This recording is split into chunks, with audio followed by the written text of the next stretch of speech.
মৃত্যুর পরে সকলের সঙ্গে দেখা সাক্ষাৎ হলেও ভাই বোনদের সাথে দেখা সাক্ষাৎ হবে না, বিষয়টা কতটুকু সত্য? আমার ছেলেও এই বিষয়টা প্রশ্ন করেছে যে আব্বা, আমি কি আমার ছোট বোনটার সাথে আর দেখা হবে না যদি আমি দুনিয়া থেকে চলে যাই?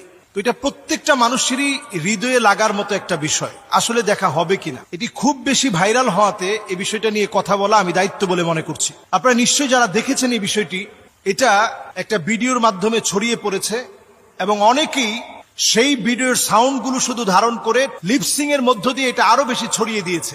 মৃত্যুর পরে যদি আপনি মুমিন ইমানদার হন, তাহলে অবশ্যই আপনি আপনার ভাই, আপনার বোন সবার সঙ্গে আপনি দেখা করতে পারবেন। প্রমাণ হচ্ছে কোরআনুল কারীমের সূরা তুর। আল্লাহ রাব্বুল আলামিন বলছেন, সেদিন লোকদেরকে আলহাকনা বিহিম যুররিয়াতাহুম, তাদের নিজেদের আত্মীয় স্বজনের সঙ্গে মোলাকাত করায় দেওয়া হবে, ভাইয়ের সঙ্গে মোলাকাত করায় দেওয়া হবে, বোনের সঙ্গে মোলাকাত করায় দেওয়া হবে।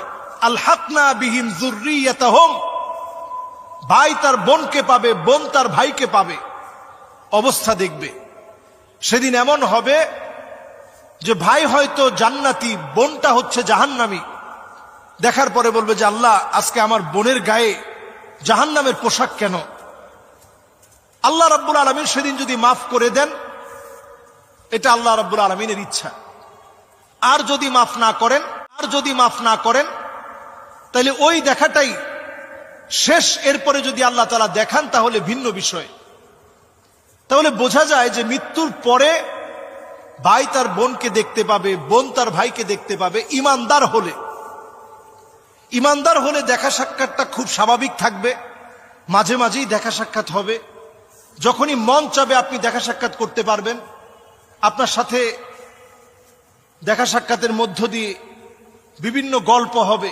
আল্লাহর জান্নাতে বাড়ি হবে এমন, এক তালা থেকে আরেক তালা হবে, মা বাইনা সামাই ওয়াল আরদ, জমিন থেকে আকাশ যত দূরে, আকাশ থেকে জমিন যত দূরে, তালা হবে এত দূরে। সুবহানাল্লাহ বিহামদি।